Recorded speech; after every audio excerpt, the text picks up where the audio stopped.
आप सभी लोगों का स्वागत है आपका अपने YouTube चैनल में, जिसका नाम है मैथ बाई चंदन शर्मा। आज का जो पेपर है वो आरआरबी एनटीपीसी ग्रेजुएट लेवल का पेपर है, जो कि 16 जून 2025 को ये पेपर हुआ था। सेकेंड शिफ्ट का ये पेपर है। इसमें क्वांट के जो 30 महत्वपूर्ण क्वेश्चन पूछे गए हैं उन सबको एक एक करके यहाँ पे सॉल्व करेंगे, जिससे क्या हो जाएगी कि आपकी एक प्रैक्टिस भी हो जाएगी और इसके पीछे के जो कॉन्सेप्ट हैं अगर आपको अलग लगे तो आप उसको नोट डाउन कर सकते हैं। सबसे बेहतर ये होगा कि जो भी क्वेश्चन आपके स्क्रीन पर दिख रहे हैं सबसे पहले आप खुद से सॉल्व करने की कोशिश करिए, फिर उसके बाद से आप मेरा सॉल्यूशन देखिए। तो चलिए बिना किसी देरी के स्टार्ट करते हैं। अगर आप इस चैनल पे पहली बार विजिट कर रहे हैं तो चैनल को ज़रूर सब्सक्राइब कर लें। अगर वीडियो पसंद आए तो लाइक कर सकते हैं, नहीं पसंद आए तो आप डिसलाइक कर सकते हैं। कुछ राय या सुझाव देना है तो आप कमेंट बॉक्स में आप अपनी राय और सुझाव हमें दे सकते हैं। तो चलिए स्टार्ट करते हैं वीडियो। पहला क्वेश्चन कह रहा है कि 76 घंटे और 7 दिन का अनुपात कितना होगा। जब भी अनुपात पूछे तो जो दोनों राशि दी है वो उसकी यूनिट क्या होनी चाहिए, सेम होनी चाहिए। तो एक में घंटा एक में दिन है, तो या तो आप इसको दिन में बदल लीजिए या तो दिन को घंटे में बदल दीजिए। तो 76 घंटे है, इसको मैं क्या करता हूँ, इसको घंटे में बदल लेता हूँ। तो 7 दिन और एक दिन में 24 घंटे होते हैं, तो 24 हो जाएगा। इसको सिंप्लीफाई कर लेता हूँ तो 4 से कट कर लूँगा तो 1 हो जाएगा और 36 19 बार चला जाएगा। और इसको करूँगा तो ये 6 बार चला जाएगा और 6 में 7 का गुणा करेंगे तो 42 हो जाएगा। तो 19:42 इसका करेक्ट आंसर होगा, जो कि ऑप्शन नंबर 3 में दिया हुआ है। बढ़ते हैं अगले क्वेश्चन पे। अगला क्वेश्चन कह रहा है कि एक व्यक्ति 1980 किलोमीटर, 1306 किलोमीटर और 540 किलोमीटर की दूरी क्रमशः 12 किलोमीटर प्रति घंटा, x किलोमीटर प्रति घंटा, 36 किलोमीटर प्रति घंटा की चाल से तय करता है। यदि पूरी यात्रा के लिए उसकी औसत जो चाल है वो 14 किलोमीटर प्रति घंटा है तो x का मान कितना होगा। तो मैं बता चुका हूँ कि औसत चाल बराबर होता है कुल दूरी और बटा कुल दूरी तय करने में लगा समय। तो मैं यहाँ से क्या करता हूँ कि लगा समय अगर मुझे निकालना है तो क्या करूँगा मैं कि जो कुल दूरी है उसमें जो औसत चाल है उससे भाग कर दूंगा। तो कुल दूरी यहाँ से कितना हो जाएगी, तो 1980 हो जाएगी प्लस 1306 हो जाएगी और प्लस 540, और इसमें क्या करूँगा मैं तो 14 से भाग करूँगा। ये बराबर किसके हो जाएगा, तो लगने वाले समय के बराबर हो जाएगा। तो लगने वाला समय कितना है, तो 1980 किलोमीटर की जो दूरी है उसको किस स्पीड से तय कर रहा है, तो 12 से, तो इतना समय लग जाएगा। प्लस 1306 है तो इसको किस स्पीड से, तो x से, तो इतना समय हो जाएगा। और प्लस 540 है, इसको किस स्पीड से, तो 36 किलोमीटर प्रति घंटा से, तो यानी कि 36 से भाग करूँगा तो ये इसकी वैल्यू हो जाएगी। बस इसको सॉल्व करके x की जो वैल्यू है जो आपसे पूछ रहा है निकाल देते हैं। तो देखिए इसको सिंप्लीफाई कर लेते हैं।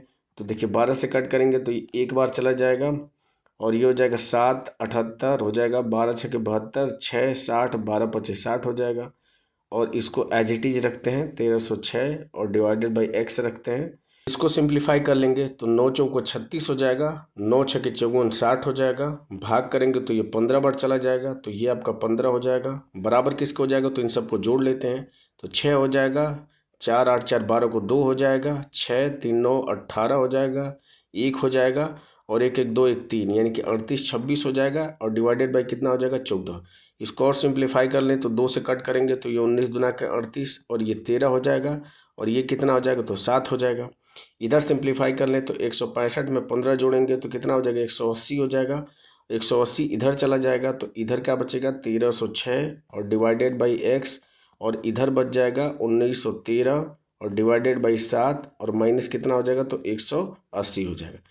तो इसको सिंप्लीफाई कर लेते हैं तो 1913 हो जाएगा और माइनस, और इसका इसमें गुणा करेंगे तो 18 सत्ते 126 होता है यानी कि 1260 हो जाएगा और डिवाइडेड बाई 7 हो जाएगा। तो घटाएंगे तो कितना हो जाएगा, तो 3 हो जाएगा, 11 में से 6 जाएगा 5 हो जाएगा, 8 में से 2 जाएगा 6 हो जाएगा यानी कि 653 और डिवाइडेड बाई 7 हो जाएगा। यहाँ से आपकी x की वैल्यू क्या निकल के आ जाएगी, तो इससे 7 का इधर गुणा हो जाएगा, 653 का भाग हो जाएगा यानी कि 1306 और गुणे 7 हो जाएगा और डिवाइडेड बाई कितना हो जाएगा, तो 653 हो जाएगा। अब चूंकि 653 आपका 7 से विभाजित नहीं होगा, इसका मतलब जो भी आपका आंसर आएगा वो 7 का मल्टीपल होगा, और 7 का मल्टीपल सिर्फ आपको एक ही ऑप्शन में दिख रहा है, ऑप्शन नंबर 4 में, यही इसका करेक्ट आंसर हो जाएगा।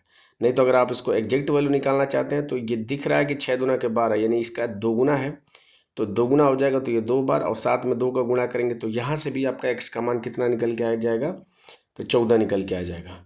बढ़ते हैं अगले क्वेश्चन पे। अगला क्वेश्चन कह रहा है कि सचिन ने एक दुकान से 1120 प्रति किताब की दर से 51 किताबें खरीदी। तो मैं लिख देता हूँ, तो 1120 इस रुपये के हिसाब से 51 किताबें खरीदी। आगे कह रहा है कि 905 के हिसाब से कितनी किताबें खरीदी, तो 49 किताबें खरीदी। कह रहा है कि उनसे प्रति किताब औसत कीमत कितनी चुकाई गई, ये आपको बतानी है। तो मैं मान लेता हूँ इसमें वेटेज एवरेज का फार्मूला लगा देता हूँ। तो मैं मान लेता हूँ कि जो इसका एवरेज है वो कितना है, तो 905 को एवरेज में मान लेता हूँ। तो ये 905 मैंने एवरेज मान लिया। ये कितना अधिक है इससे, तो चेक कर लेते हैं। तो अगर इसको 900 अगर मैं मानता हूँ तो ये आपका 1120 है। इसका मतलब 220 अधिक है और ये 5 यहाँ पे अधिक है, यानी कि 215 अधिक है। तो 215 अधिक है, कितने लोगों पे अधिक है, तो चूंकि 51 लोगों पे 215 है, तो इतने को क्या करूँगा मैं, कितने लोगों में अब बांट दूंगा, तो इन दोनों के बीच में बांट दूंगा। तो दोनों को जोड़ूंगा तो 100 के बराबर हो जाएगा। तो देखिए इसको सॉल्व कर लेते हैं। गुणा देखिए कैसे करेंगे, तो इस 51 को मैं 50 प्लस 1 लिख के गुणा करूंगा। तो देखिए 50 में अगर 215 का अगर हम गुणा करेंगे तो ये आपका 0 हो जाएगा, 5 पच्चे 25 हो जाएगा, 5 का 5 और 2 7 हो जाएगा, और 5 गुना के 10 हो जाएगा। अब देखिए अगर 1 में गुणा करेंगे इसका तो 215 हो जाएगा, तो 215 इसमें जोड़ देते हैं। तो ये हो जाएगा 5 हो जाएगा, 5 1 6 हो जाएगा, 7 2 9 हो जाएगा, और एक ये 10 हो जाएगा। अगर इसमें 100 से भाग करेंगे तो 109.65 हो जाएगा, 2 स्थान पे दशमलव हो जाएगा। यानी जितना हमने औसत माना है उतना ना हो के उससे 1.965 अधिक होगा। तो बस इसमें क्या करेंगे, हम 109 और 0.65 जोड़ देंगे। चूँकि ऑप्शन में सब में 0.65 दिया है तो आपको एग्जैक्ट वैल्यू निकालनी पड़ेगी। तो 0.65, 9 और 5 14 को 4 हो जाएगा। अब ये कितना हो जाएगा, तो 1 हो जाएगा, और 9 1 कितना हो जाएगा, 10 हो जाएगा। यानी 1014.65 इसका क्या हो जाएगा, करेक्ट आंसर होगा, जो कि ऑप्शन नंबर 3 में दिया हुआ है।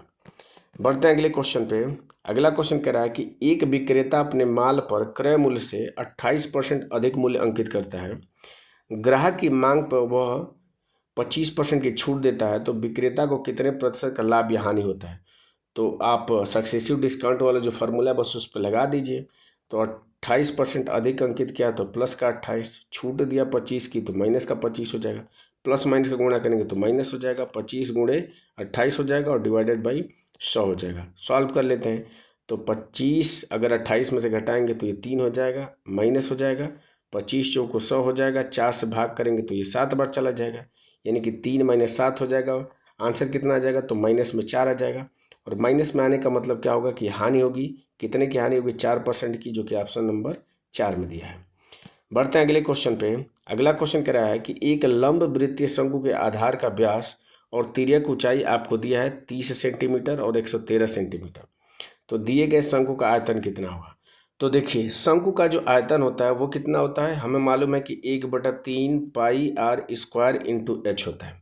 ठीक है, आपसे व्यास यानी कि डी की वैल्यू दिया है 30 सेंटीमीटर, तो यहाँ से आर कितना हो जाएगा, तो इसका आधा यानी कि 15 सेंटीमीटर इसका व्यास हो जाएगा। और इसकी तिरछी ऊंचाई यानी कि एल का मान कितना दिया है, तो 113 दिया है। तो तरीका तो ये कहता है कि आप एक समकोण त्रिभुज बना लीजिए, इसकी वैल्यू 113 दिया है, आर की वैल्यू 15 है, आप एच की वैल्यू यहाँ से निकाल दें पाइथागोरस थ्योरम अप्लाई करके, और फिर इसमें रख दें, जो भी आपका आएगा वो आपका आंसर होगा। पर मैं इस तरीके से बिल्कुल नहीं करूँगा। मैं क्या करूँगा कि 1/3 पाई की वैल्यू क्या रखना है, 22/7 रखनी है, इंटू आर स्क्वायर। तो आर की वैल्यू क्या है, तो 15 है, तो 15 गुणे 15 हो जाएगा, और इंटू कितना हो जाएगा, तो एच की वैल्यू मुझे मालूम नहीं है, तो एच की वैल्यू कुछ भी हो सकती है। अब देखिए अगर मैं इस 3 से कट करूंगा तो ये कितनी बार चला जाएगा, तो 3 5 15 यानी कि 5 बार चला जाएगा। ठीक है, अब चूंकि जो आंसर आपका आ रहा है वो सारे आंसर पूर्णांक में आ रहे हैं, इसका मतलब एच की वैल्यू में कुछ तो होगा जो 7 से कट जाएगा। ठीक है, वो मैं चेक नहीं कर रहा हूँ कि 7 से कटेगा कि नहीं कटेगा। अब देखिए एक इसमें भी 5 दिख रहा है और इस 15 में भी एक 5 है, यानी कि अगर 5 में 5 का गुणा करूंगा तो 25, यानी कि जो भी आपका आंसर आएगा वो 25 का फैक्टर होना चाहिए। तो देखिए 75 इसके हैं तो ये 25 से आपका कट जाएगा, 35 है ये आपका 25 से नहीं कटेगा, 60 है ये भी आपका 25 से नहीं कटेगा, ये लास्ट में 00 है तो ये आपका 25 से कट जाएगा। यानी कि इस तरीके से या तो पहला हो सकता है या तो चौथा हो सकता है। अब देखिए जो दूसरा तरीका है कि इस 15 में आपको एक चीज़ दिख रही है 3, यानी कि जो भी आपका आंसर होगा वो 3 का भी फैक्टर होगा। तो 3 से चेक कर लेता हूँ कि दोनों में से कौन कट रहा है। तो देखिए 6 कट जाएगा 3 से, 7 और 2 9 3 से कट जाएगा, 3 3 से कट जाएगा, 5 नहीं कटेगा, तो पहला वाला भी ऑप्शन नहीं होगा। तो इस तरीके से एक ही आपका ऑप्शन बचा, यही आपका करेक्ट आंसर हो जाएगा। आप देख लेंगे तो 6 और 4 2 6, बिल्कुल ये 3 से कट रहा है, तो ऑप्शन नंबर 4 इसका करेक्ट आंसर हो जाएगा। ये जब आपके पास ऑप्शन दिए गए हैं तो जितने भी ऑप्शन हैं वो सारी आपके हेल्प के लिए हैं, तो आप ऑप्शन का यूज करके एग्जैक्ट आंसर तक पहुंचने का प्रयास करिए। और देखिए क्या तरीका हो सकता है, आप 11 के फैक्टर से भी चेक कर सकते थे तो भी आपका आंसर इसका आ जाता। बढ़ते हैं अगले क्वेश्चन पे। अगला क्वेश्चन कह रहा है कि द्विघात समीकरण x square plus 3x plus के बराबर 0 का विविधकर जो है वो 9 के बराबर है, तो के का मान कितना होगा। तो विविधकर क्या होता है, तो बी स्क्वायर माइनस 4ac, इसी को विविधकर बोलते हैं। इसी की वैल्यू किसके बराबर है, तो 9 के बराबर है, तो रख देंगे। तो बी की जगह पे क्या 3 है, तो 3 का स्क्वायर 9 हो जाएगा, माइनस 4 इंटू ए की जगह पे 1 है और सी की जगह पे क्या है, तो के है। बस यहाँ से के की वैल्यू निकाल देंगे। तो देखिए 9 से 9 आपका 0 हो जाएगा, यानी कि इसका जो गुणा करने के बाद से आंसर 0 आ रहा है, इसका मतलब के की वैल्यू क्या हो जाएगी, 0 हो जाएगी। तो 0 किस में दिया है, ऑप्शन नंबर 2 में दिया है। बढ़ते हैं अगले क्वेश्चन पे। अगला क्वेश्चन कह रहा है कि 891 और 909 का गुणनफल कितना होगा। तो चूंकि इतने आसान तरीके से ऑप्शन बनाए गए हैं कि ऑप्शन देख के ही आप बता सकते हैं कि इसका आंसर क्या होगा। तो 1 में 9 का गुणा करेंगे तो लास्ट में 9 आना चाहिए, और लास्ट में 9 किस में दिया है, तो ऑप्शन नंबर 3 में दिया हुआ है। बढ़ते हैं अगले क्वेश्चन पे। अगला क्वेश्चन कह रहा है कि 1.22 का समतुल्य भिन्न कौन सा होगा। तो जब भी कोई भी संख्या अगर बार के रूप में दी हो, तो अगर उसको भिन्न के रूप में बदलना है तो सबसे पहले पूरी संख्या आप लिख दीजिए, और जिस संख्या के ऊपर बार नहीं है उसको घटा दीजिए, और नीचे क्या लिख दीजिए, जितने के ऊपर बार है उतनी बार 9 लिख दीजिए। तो चूंकि 2 यानी एक संख्या के ऊपर बार है, तो इसलिए एक बार मैंने 9 लिख दिया। तो 12 में से 1 घटाएंगे तो 11 हो जाएगा, और 11/9 इसका क्या हो जाएगा, करेक्ट आंसर हो जाएगा, जो कि ऑप्शन नंबर 2 में दिया हुआ है। मान लीजिए ये आपको नहीं आ रहा है, किसी भी संख्या को अगर समतुल्य भिन्न के रूप में बदलना नहीं आ रहा है, तो अगर एग्जाम में आए तो आप ऑप्शन से भी कर सकते हैं। आप ऑप्शन में क्या करिए, भाग दे के चेक कर लीजिए। अगर आपके पास समय है, आपको ये तरीके नहीं आ रहे हैं, तो आप ऑप्शन से भी चेक कर सकते हैं। आप चेक भी कर लेंगे, तो इसको देखिए चेक करेंगे तो ये आपका हो जाएगा 2.5 हो जाएगा, तो ये आपका नहीं होगा। इसको अगर करेंगे तो ये आपका 0.9999 करके आएगा, तो ये भी नहीं होगा। 7/18 भी नहीं होगा। तो इस तरीके से भी आप चेक कर सकते हैं, बाकी मैंने तरीका बता दिया है। बढ़ते हैं अगले क्वेश्चन पे। अगला क्वेश्चन कह रहा है कि 34 पुस्तकों का विक्रय मूल्य 17 पुस्तकों के क्रय मूल्य के बराबर है। कह रहा है कि हानि अथवा लाभ प्रतिशत कितना होगा, ये आपको बताना है। तो जैसा क्वेश्चन बोल रहा है वैसा मैं लिख दे रहा हूँ। तो 34 वस्तुओं का जो एसपी है वो बराबर किसके है, तो 17 वस्तुओं के सीपी के बराबर है। तो यहाँ से एसपी और सीपी का रेशियो मैं निकाल देता हूँ। तो एसपी और सीपी का रेशियो कितना हो जाएगा, तो 17/34 हो जाएगा। यानी इसको और सिंप्लीफाई कर लूँ तो 1 कितना हो जाएगा, 2 हो जाएगा। यानी कि 2 रुपये का सामान खरीद के ला रहा है और 1 रुपये में बेच रहा है, तो हानि हो रही है 1 रुपये की, कितने पे, 2 पे। तो प्रतिशत बदलना है तो 100 से गुणा कर देंगे, तो ये किसके बराबर हो जाएगा, तो 50 के बराबर हो जाएगा। इसका मतलब 50% ये क्या होगी, हानि होगी, जो कि ऑप्शन नंबर 2 में दिया हुआ है। बढ़ते हैं अगले क्वेश्चन पे। अगला क्वेश्चन कह रहा है कि एक आयत की छोटी भुजा लंबी भुजा से 15 सेंटीमीटर कम है। तो आपसे जो पूछ रहा है उसको मान लीजिए लंबी भुजा पूछ रहा है, तो लंबी भुजा को x मान लीजिए। तो छोटी भुजा कितनी हो जाएगी, तो इससे 15 कम, यानी कि x माइनस 15 हो जाएगी। आगे कह रहा है कि इसके क्षेत्रफल का संख्यात्मक मान, तो क्षेत्रफल क्या हो जाएगा आयत का, तो लंबाई और गुणे चौड़ाई, तो ये आपका क्षेत्रफल हो जाएगा। इसकी परिधि, तो परिधि का मतलब हो जाएगा परिमाप। तो परिमाप क्या हो जाएगा, तो 2 ब्रैकेट में लंबाई जो कि x है, चौड़ाई x माइनस 15 है, इसके बराबर हो जाएगा परिमाप। के 5 गुने के बराबर है, तो इसका 5 गुना करूंगा तो ये क्या हो जाएगा, बराबर हो जाएगा। अब इसको सॉल्व करेंगे तो ये हो जाएगा x² माइनस 15x, ये बराबर किसके हो जाएगा, तो इसको सॉल्व करेंगे तो देखिए x और x 2x हो जाएगा, और 5 में 2 का गुणा करेंगे तो 10, 10 में 2 का गुणा करेंगे तो 20x हो जाएगा, और माइनस 15 में 10 का गुणा करेंगे तो 150 हो जाएगा। तो इसको सॉल्व करेंगे तो x² और माइनस 35x हो जाएगा, और माइनस इधर आएगा तो ये प्लस हो जाएगा 150, और बराबर किसके हो जाएगा, तो 0 के बराबर हो जाएगा। अब यहाँ से आप क्या कर सकते हैं, द्विघात समीकरण है, आप इसको सॉल्व करके x की वैल्यू फाइंड आउट कर सकते हैं, या आप ये भी कर सकते हैं कि जो भी आपके ऑप्शन है आप ऑप्शन पर रख के इसको चेक कर लीजिए। तो आप ऑप्शन पर रख के चेक करेंगे तो मैं मान लीजिए कि सिर्फ यूनिट डिजिट से चेक करता हूँ, तो देखिए 7 का स्क्वायर करूँगा तो ये आपका 49 हो जाएगा, 7 में 5 का गुणा करूँगा तो 35 5 हो जाएगा, ये 0 हो जाएगा। तो कभी भी इसको घटाएंगे तो 0 लास्ट में नहीं आएगा, तो ये आपका ऑप्शन नहीं होगा। 8 को चेक कर लेता हूँ तो ये 64 4 हो जाएगा, 8 5 40, ये 0 हो जाएगा, ये भी 0 है तो ये भी कभी आपका 0 नहीं आएगा। 4 से कर लेता हूँ तो 4 चौको 16 हो जाएगा, 4 5 20, ये भी आपका नहीं 0 आएगा।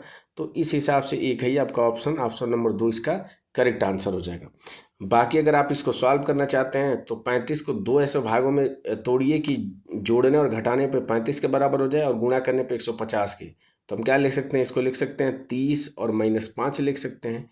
दोनों का गुणा करेंगे तो प्लस में 150 होगा, जोड़ेंगे तो माइनस का 35 हो जाएगा। अब चूंकि ये बराबर के इधर है, बराबर के उधर जाएगा तो क्या हो जाएगा, प्लस का 30 हो जाएगा और प्लस का क्या हो जाएगा, 5 हो जाएगा। लास्ट स्टेप क्या करते हैं तो एक्स स्क्वायर का जो कोफिशिएंट होता है उससे भाग दे देते हैं। तो चूंकि यहाँ पे 1 है तो 1 से भाग देंगे तो कोई अंतर नहीं आएगा। तो यहाँ से x की 2 वैल्यू निकल के आ गई, एक 30 और एक 5 निकल के आ गई। चूंकि ऑप्शन में सिर्फ 30 दिया है तो 30 को टिक करके और आगे बढ़ जाएंगे। बढ़ते हैं अगले क्वेश्चन पे। अगला क्वेश्चन कह रहा है कि एक सम अष्टभुज के विकर्णों की संख्या कितनी होगी। तो मैं बता चुका हूँ कि विकर्णों की संख्या के लिए फॉर्मूला होता है n ब्रैकेट में n-3 और डिवाइडेड बाई 2 होता है। तो n क्या है, भुजा की संख्या है, तो अष्टभुज है तो 8 हो जाएगा। 8 में से 3 घटाएंगे तो कितना हो जाएगा, 5 हो जाएगा और डिवाइडेड बाई 2 हो जाएगा। भाग देंगे तो ऊपर 40 है, 40 में 2 से भाग करेंगे तो आंसर क्या निकल के आ जाएगा, 20, जो कि ऑप्शन नंबर 1 में दिया है। बढ़ते हैं अगले क्वेश्चन पे।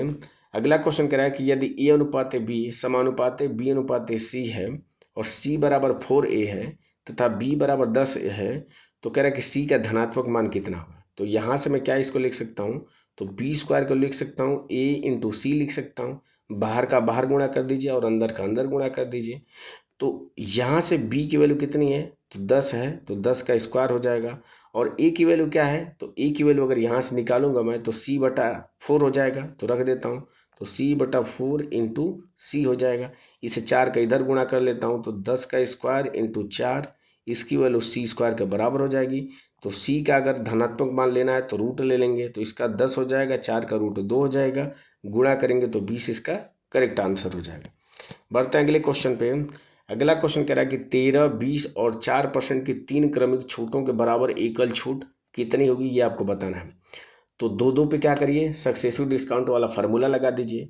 तो पहले 2 पे लगाता हूँ तो 13 + 20 हो जाएगा, माइनस हो जाएगा 13 × 20 हो जाएगा और डिवाइडेड बाई 100 हो जाएगा। तो 13 में 20 जोड़ेंगे तो 33 हो जाएगा आपका, और माइनस इसमें करेंगे तो आपका 0 से 0 कट जाएगा, 13 दूना के 26, भाग देंगे तो 2.6 हो जाएगा। तो घटा दीजिए तो ये हो जाएगा 0.4 हो जाएगा, 2 में से 2 घटाएंगे तो 0 हो जाएगा और ये 3 हो जाएगा, यानी कि 30.4 इन दोनों का क्या आ जाएगा, नेट वैल्यू आ गई। अब इसको 4 के साथ एक बार और अप्लाई कर देंगे तो 30.4 और +4 हो जाएगा, माइनस हो जाएगा 30.4 और गुणे 4 हो जाएगा और डिवाइडेड बाई 100 हो जाएगा।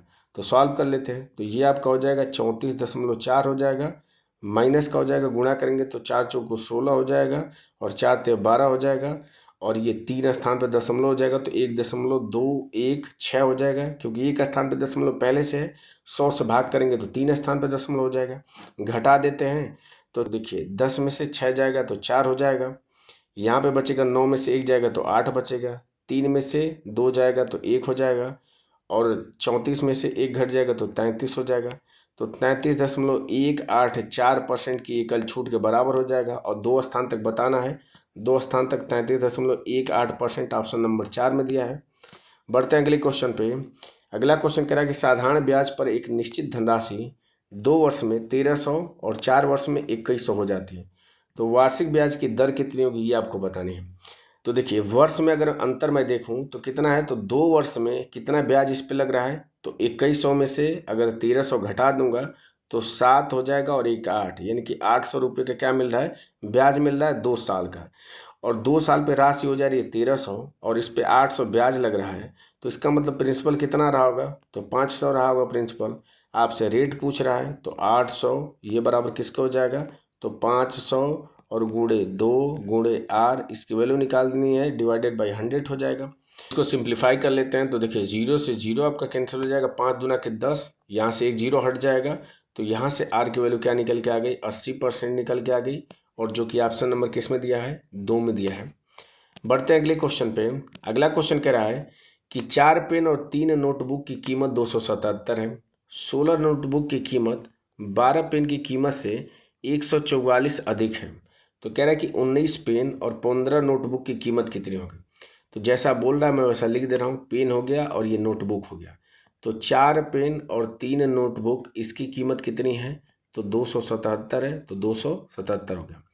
अब कह रहा है कि 16 नोटबुक यानी कि 16 नोटबुक की कीमत 12 पेन की कीमत से, 12 पेन की कीमत से यानी कि माइनस बस बोल दिया है, ये प्लस था, ये क्या हो जा रहा है, तो माइनस हो जा रहा है। तो -12 और ये किसके बराबर है, तो ये 144 के बराबर है। आपसे पूछ कह रहा है कि 19 पेन और 15 नोटबुक की कीमत। तो देखिए इसमें क्या करता हूँ मैं, 3 से गुणा कर लेता हूँ। तो 3 से गुणा करूँगा तो कितना हो जाएगा ये, तो 4 तियां 12 हो जाएगा। और ये आपका कितना हो जाएगा, तो 3 तियां 9 हो जाएगा। और इसमें 3 से गुणा करूँगा तो 7 तियां 21 हो जाएगा, 7 तियां 21 और 2 23 हो जाएगा। और 3 दूना के 6 और 2 कितना हो जाएगा, तो 8 हो जाएगा। तो देखिए अब इन दोनों को जोड़ लूँगा तो प्लस माइनस कैंसिल हो जाएगा। 16 में 9 जोड़ूंगा तो ये हो जाएगा आपका 25 हो जाएगा। बराबर किसका हो जाएगा, तो इन दोनों को जोड़ देता हूँ तो ये आपका 5 हो जाएगा। 4 और 3 7 हो जाएगा और 8 1 9 हो जाएगा। तो यहाँ से एक नोटबुक की कीमत कितनी हो जाएगी, तो 25 से भाग कर दूंगा। तो देखिए 25 चौको 100 4 बार में हो जाएगा, 900 है तो 9 चौको 36 हो जाएगा। और 3 यानी 36 और 3 कितना हो जाएगा, 39। यानी कि एक की वैल्यू कितनी निकल के आ गई, 39। तो यहाँ से किसी भी इक्वेशन में आप रख के पेन की कीमत निकाल सकते हैं। तो मैं इसमें रख दे रहा हूँ। तो 3 × 39, इसको मैं क्या करूँगा, 277 में से माइनस कर दूंगा। तो अगर इसको 40 में मानता हूँ तो 4 × 12 120 हो जाएगा। 3 घटा दूंगा तो 117 हो जाएगा। घटाएंगे तो 0 हो जाएगा। ये 6 हो जाएगा 1 यानी कि 160 हो जाएगा। 4 की कीमत 160 है तो 1 की कीमत कितनी हो जाएगी, तो 40 हो जाएगी। तो देखिए यहाँ से एक पेन की कीमत आ गई 40 और एक नोटबुक की कीमत कितनी आ गई, तो 39। बस वैल्यू रख दीजिए। तो पेन यानी कि 19 पेन की कीमत कितनी हो जाएगी, तो 19 चौक 76 यानी कि 740 हो जाएगी। और 15 का इसमें गुणा कर देंगे। तो अगर 40 अगर ये रहता तो 15 चौको 60 600 हो जाता है। 600 में से 15 अगर हम घटा देंगे तो 500 कितना हो जाएगा, 85 हो जाएगा। जोड़ देते हैं दोनों को तो 5 हो जाएगा। लास्ट में 5 सिर्फ आपको ऑप्शन नंबर 4 में दिख रहा है तो यही इसका करेक्ट आंसर हो जाएगा।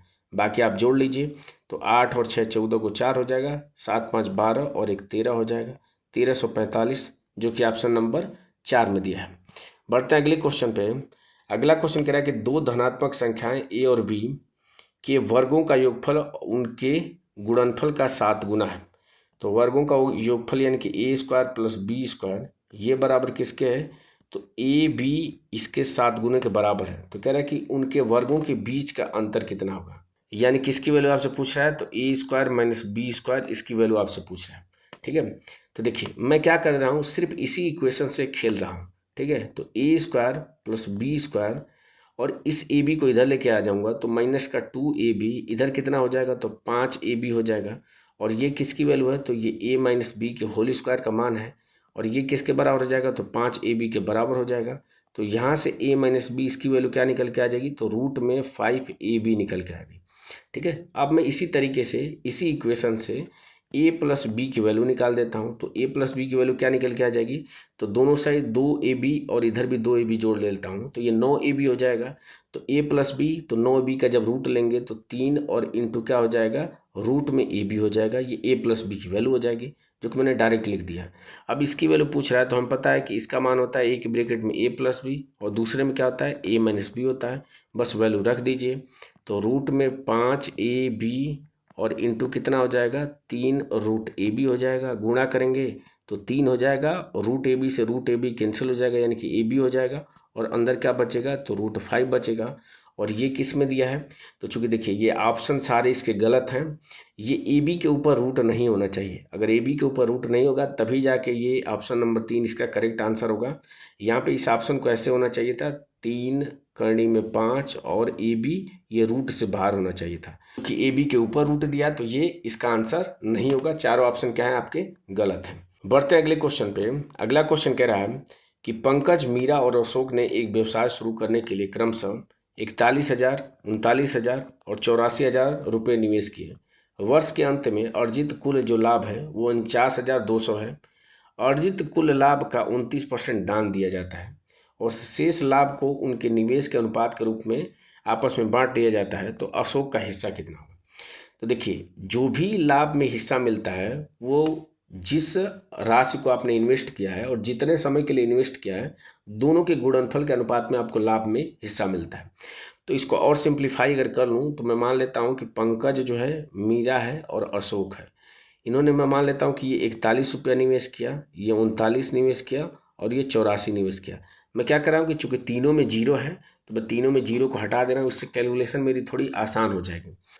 तो चूंकि सभी 1 साल के लिए इन्वेस्ट किए हैं तो 1 का गुणा करेंगे तो कोई अंतर आने वाला है नहीं, तो यही क्या हो जाएगा, इनकी राशि का और इनके समय का दोनों के गुणनफल के अनुपात हो गया और इसी अनुपात में उनको लाभ मिलेगा। तो अगर ये टोटल वैल्यू अगर जोड़ दूँ तो कितना हो जाएगा, तो ये आपका 40 हो जाएगा, ये भी 40, 80 हो जाएगा, 80 160 यानी कि 164 रुपये का इस हिसाब से इनको लाभ मिलता है। तो देखिए 164 में अशोक का कितना हिस्सा बन रहा है, तो अशोक का हिस्सा बन रहा है 84। इसकी वैल्यू आपको निकालनी है, ठीक। अब क्वेश्चन में दिया क्या है कि जो 49,200 है इसका 29% दान कर दिया तो 71% बचा होगा, तो 71/100 इतना बचा होगा।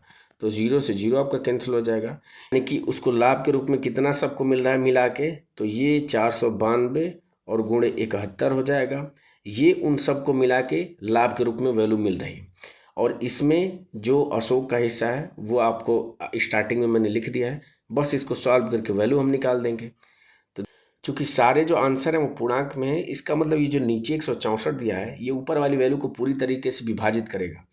तो अगर मैं चेक करता हूँ तो 16 × 48 3 बार चला जाएगा क्या, तो 4 × 12 16 × 48, बिल्कुल ये 3 गुना है तो ये 3 बार चला जाएगा। अब गुणा कर लेते हैं, तो 4 × 12, 2 में 1 का गुणा करेंगे तो लास्ट में 2 आना चाहिए, और लास्ट में 2 सिर्फ ऑप्शन नंबर 3 में दिख रहा है, तो यही इसका करेक्ट आंसर हो जाएगा।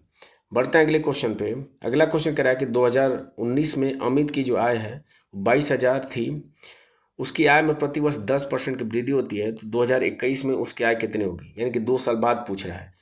तो 22,000 उसकी 2019 में थी, 10% की वृद्धि का मतलब 11/10 हो जा रही है, फिर एक बार हो रहा है तो 11/10 हो जाएगी। इसको सॉल्व कर लेते हैं, तो जीरो से जीरो आपका कैंसिल हो जाएगा और इसका सबका गुणा कर लेते हैं, तो देखिए लास्ट में जीरो हो जाएगा और जीरो के साथ क्या आएगा, तो 2 में 1 का गुणा करेंगे तो 2, और 2 में 1 का गुणा करेंगे तो 2, यानी कि लास्ट में 20 आएगा। और लास्ट में 20 आपको सिर्फ किस में दिख रहा है, तो लास्ट में 20 सिर्फ ऑप्शन नंबर 3 में दिख रहा है, तो यही इसका क्या हो जाएगा, करेक्ट आंसर हो जाएगा।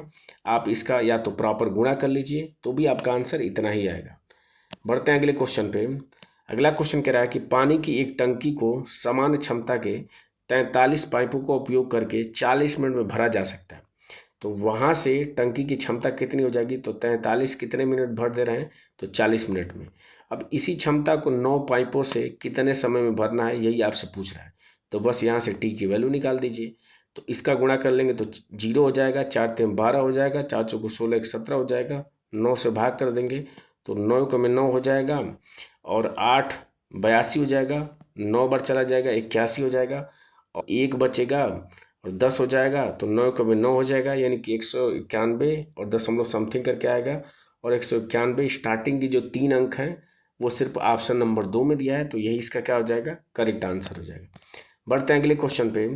अगला क्वेश्चन कह रहा है कि अमित ने समान राशि साधारण ब्याज और वार्षिक रूप से संयोजित होने वाले चक्रवृद्धि ब्याज पर निवेश किया। कह रहा है कि दोनों राशियों के लिए निवेश की जो अवधि है वो 2 वर्ष थी और ब्याज दर भी समान थी जो कि 4% थी।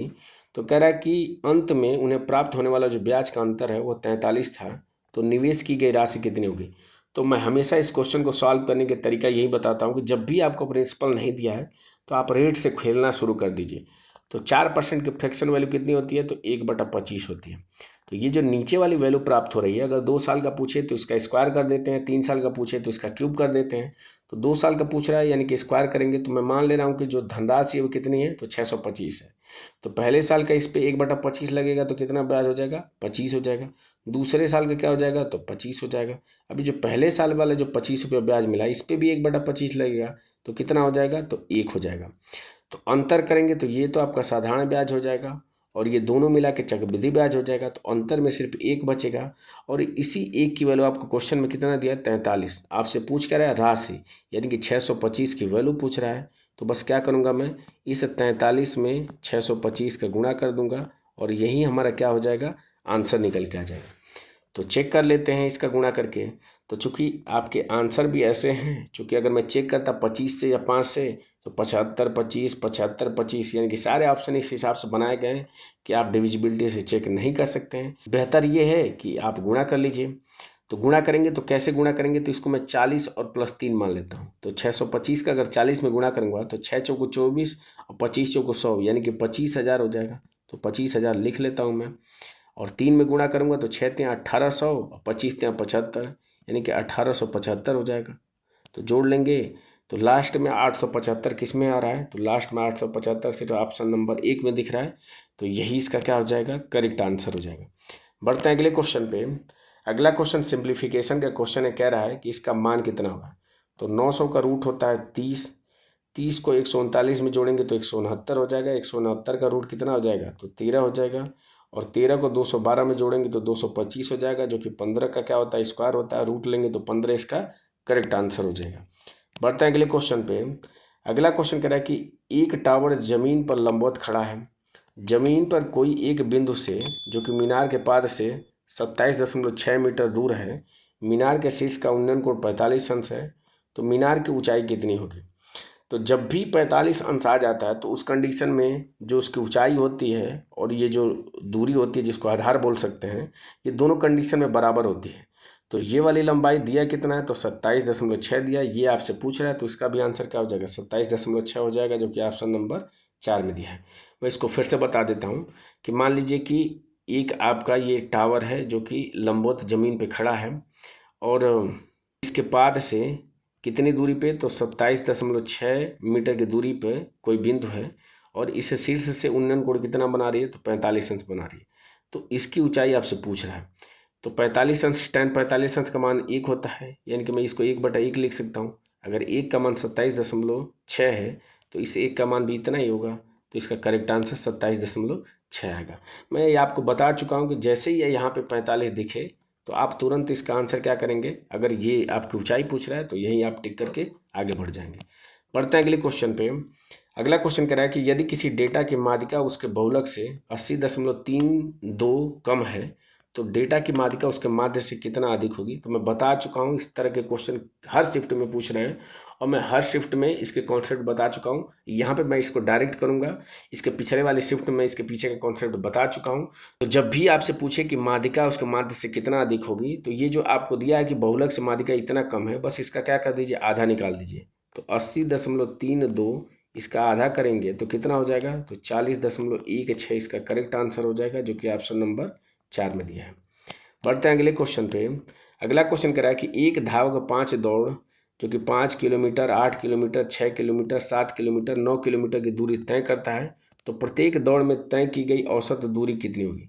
तो औसत दूरी निकालना है तो इन सबको जोड़ के और जितने भी पद है उससे भाग कर दीजिए। तो जोड़ेंगे तो 8 5 13, 13 6 19, 19 और 7 कितना हो जाएगा, 26, 26 और 9 35 हो जाएगा। और पदों की संख्या कितनी, 5 है, तो भाग देंगे 5 से।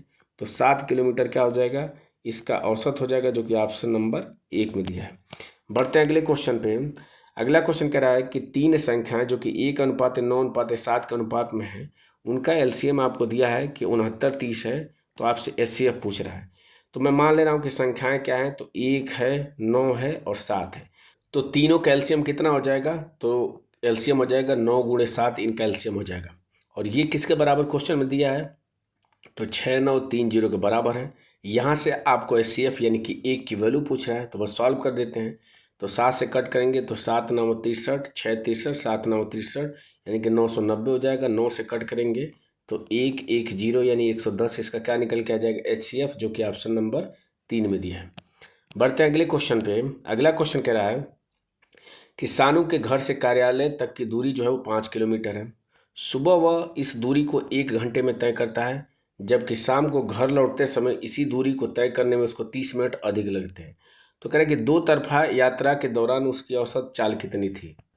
मैं बता चुका हूँ कि औसत चाल बराबर होता है कुल दूरी बटा कुल दूरी तय करने में लगा समय। तो 5 किलोमीटर जाने में और 5 किलोमीटर आने में, यानी कि टोटल दूरी कितनी हो जाएगी, तो 10 किलोमीटर। समय कितना लग रहा है, तो जाने में 1 घंटा लग रहा है, आने में 1 घंटा 30 मिनट लग रहा है। तो 1 घंटा 30 मिनट को मैं क्या लिख सकता हूँ, तो 3/2 लिख सकता हूँ। तो सॉल्व कर देंगे इसको, तो ऊपर हो जाएगा 10, इसको सॉल्व करेंगे तो 5/2 हो जाएगा, 5 नीचे हो जाएगा और 2 क्या हो जाएगा, ऊपर चला जाएगा। तो 5 से कट करेंगे तो 2 बार चला जाएगा, 2 में 2 का गुणा करेंगे तो 4, इसका क्या हो जाएगा, औसत इसकी चाल हो जाएगी, जो कि ऑप्शन नंबर 4 में दिया है। बढ़ते हैं अगले क्वेश्चन पे।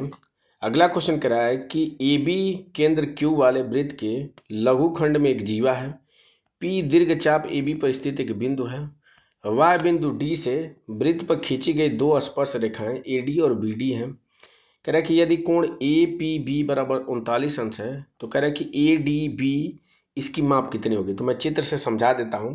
तो जैसे मान लीजिए कि ये आपका कोई वृत्त है, इसका केंद्र कितना है, तो केंद्र क्यू है। तो मैं मान ले रहा हूँ कि ये आपका लघु चाप है, जिसकी जीवा जो क्या है उसको ए बी नाम दिया गया है, और ये कोई बिंदु है डी, जो कि यहाँ पे कोई बाह्य बिंदु डी है, इससे एक स्पर्श रेखा ए बी और बी डी खींची गई इस तरीके से। और ये जो दीर्घ चाप है इस पे कोई बिंदु क्या है, तो आपको पी कोई बिंदु है, ये आपका इस तरीके से है। और दिया है कि ए पी बी, यानी कि ये जो कोण है वो कितने अंश का है, तो 39 अंश का दिया है। आपसे पूछ क्या रहा है, तो आपसे पूछ रहा है कि ए डी बी, यानी कि ये कोण की माप आपसे पूछ रहा है। ठीक है, तो देखिए समान चाप द्वारा, इस चाप को अगर मैं लेता हूँ तो समान चाप द्वारा जो परिधि पे बना गया कोण होता है, केंद्र पे बने गए कोण का क्या होता है, आधा होता है। तो यहाँ से मैं इस केंद्र कोण का मान अगर निकाल दूँ तो इसका क्या हो जाएगा, दोगुना हो जाएगा। तो 39 का दोगुना करूँगा तो कितना हो जाएगा, तो 78 हो जाएगा। यानी इस कोण की माप कितनी हो जाएगी, 78 अंश हो जाएगी।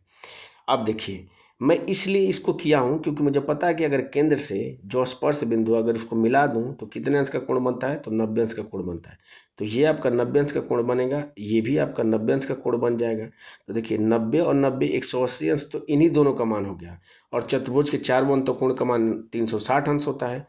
तो अगर 180 यहीं पे हो गया तो इन दोनों कोणों का मान कितना होगा, 180 अंश के बराबर होना चाहिए। और 78 इस ऊपर वाले का हो गया तो इस कोण का मान कितना हो जाएगा, तो 180 में से 78 क्या हो जाएगा, घट जाएगा। तो घटाएंगे तो 102 अंश क्या हो जाएगा, इसका करेक्ट आंसर हो जाएगा, जो कि ऑप्शन नंबर 2 में दिया हुआ है। बढ़ते हैं अगले क्वेश्चन पे। अगला क्वेश्चन कह रहा है कि प्रेक्षण 31 40 74 47 14 44 46 29 36 97 और 87 की माध्यिका कितनी होगी। तो आप सबसे पहले पदों को काउंट कर लीजिए। तो 3 हो गया, 3 6 हो गया, और 3 9 हो गया, और 2 11 हो गया। पदों की संख्या 11 है, इसका मतलब ऑड है, तो इसकी माध्यिका क्या होगी, तो n+1 डिवाइडेड बाई 2 वह पद हो जाएगी। तो यहाँ से रखेंगे तो 11 में 1 जोड़ेंगे तो 12, 12 में 2 से भाग करेंगे तो छठवां जो पद होगा वही क्या होगी, इसकी माध्यिका होगी। तो या तो आप सबसे बड़ी वाली वैल्यू से शुरुआत करिए या तो सबसे छोटी वाली वैल्यू से। तो देखिए सबसे छोटी वैल्यू क्या दिख रही है, 14 दिख रही है। इससे अधिक आपको क्या दिख रहा है, तो 29 दिख रहा है, दूसरे नंबर पे हो जाएगा। फिर आपको क्या दिख रहा है, 31 हो जाएगा तीसरे नंबर पे। फिर 40 चौथे नंबर पे हो जाएगा। 36 आपका इससे कम है तो ये चौथे पे हो जाएगा, ये पाँचवें पे हो जाएगा। इसके बाद से आपको क्या दिख रहा है, तो 44 दिख रहा है छठवें नंबर पे। तो 44 इसकी क्या हो जाएगी, माध्यिका हो जाएगी। बढ़ते हैं अगले क्वेश्चन पे। अगला क्वेश्चन कह रहा है कि दो नल एक टंकी को क्रमशः 4 घंटे और 32 घंटे में भर सकते हैं। तो मैं लिख दे रहा हूँ कि ए जो है वो 4 घंटे में, बी जो है वो 32 घंटे में भर सकता है। एक तीसरा नल इसे 4 घंटे में खाली कर सकता है। तीसरा नल सी है जो कि 4 घंटे में इसको क्या कर रहा है, खाली कर दे रहा है। यदि सभी नलों को एक साथ खोल दिया जाए तो पूर्णतः खाली टंकी का 1/4 हिस्सा भरने में कितना समय लगेगा। देखिए अगर भरना होता, 1/4 को नहीं भरना होता, पूरा भरना होता, तो देखिए 4 ये भर रहा है, 4 ये खाली कर दे रहा है, इसका मतलब कितना समय लगता पूरा भरने में, तो 32 घंटे लगते पूरा भरने में। तो इसका 1/4 भरना है, यानी कि इसका 1/4 भरना है, तो इसका मतलब कितना लग जाएगा, तो इसमें 4 से भाग कर दूंगा, यानी कि 8 घंटे लगेगा। तो 8 घंटे इसका क्या हो जाएगा, करेक्ट आंसर हो जाएगा। बढ़ते हैं अगले क्वेश्चन पे, और ये इस वीडियो का लास्ट क्वेश्चन है। क्वेश्चन क्या कह रहा है कि शिवम का वेतन जो है वो 12,000 प्रति माह है, 4,000 घर के किराए पर, 1,500 बिल पे खर्च करता है, और बाकी की रकम उसकी मासिक बचत है। यदि उसके जन्मदिन के महीने में उसने अपनी सारी बचत जो है वो जन्मदिन मनाने पर खर्च कर दी, तो 1 वर्ष में उसकी बचत कितनी होगी। तो मैं बता चुका हूँ कि 11 का फैक्टर सिंपल से आप चेक कर लीजिए, क्योंकि 12 महीने होते हैं, 12 महीने से 1 महीने में तो वो अपने जन्मदिन पे पूरा खर्च कर दे रहा है, यानी जो भी उसकी सेविंग होगी वो 11 महीने की होगी। यानी कि 11 का मल्टीपल हम चेक कर लेते हैं। 65 आपका 11 से नहीं कटेगा, 5 5 10 8 ये घटाएंगे तो ये 2 आएगा, ये भी आपका 11 से नहीं कटेगा। 78 भी आपका 11 से नहीं कटेगा। तो इस हिसाब से एक ही आपका ऑप्शन बचा, यही इसका करेक्ट आंसर हो जाएगा। बाकी अगर आप इसको लगाना चाहते हैं तो 4000 और 1500 यानी कि 5500 क्या कर रहा है, खर्च कर रहा है, तो बचाता कितना होगा, तो 6500 क्या होता है, बचाता होगा। 12000 में से 5500 घटा देंगे और ये 11 महीने का, तो 11 से क्या करेंगे, हमें गुणा कर देंगे, तो 0 0 हो जाएगा, 5 हो जाएगा और 66 और 5 कितना हो जाएगा, तो 71 हो जाएगा। और ये एग्जैक्ट आंसर किस में दिया है, तो ऑप्शन नंबर 2 में दिया है। तो इस तरीके से आरआरबी एनटीपीसी ग्रेजुएट लेवल का जो पेपर हुआ है 16 जून 2025 को सेकेंड शिफ्ट में, उसमें क्वांट के जो 30 महत्वपूर्ण क्वेश्चन पूछे गए थे उसको मैंने एक एक करके सॉल्व कर दिया। मुझे उम्मीद है कि ये वीडियो आपको अच्छी लगी होगी, इन्फॉर्मेटिव लगी होगी। इस वीडियो में आपने कुछ न कुछ ज़रूर सीखा होगा। अगर वीडियो अच्छी लगे तो लाइक ज़रूर करें। अगर आप इस चैनल पर पहली बार विजिट कर रहे हैं तो चैनल को ज़रूर सब्सक्राइब कर दें। मिलते हैं आपसे अगले पेपर में अगली वीडियो के साथ, तब तक के लिए जय हिंद और बाय।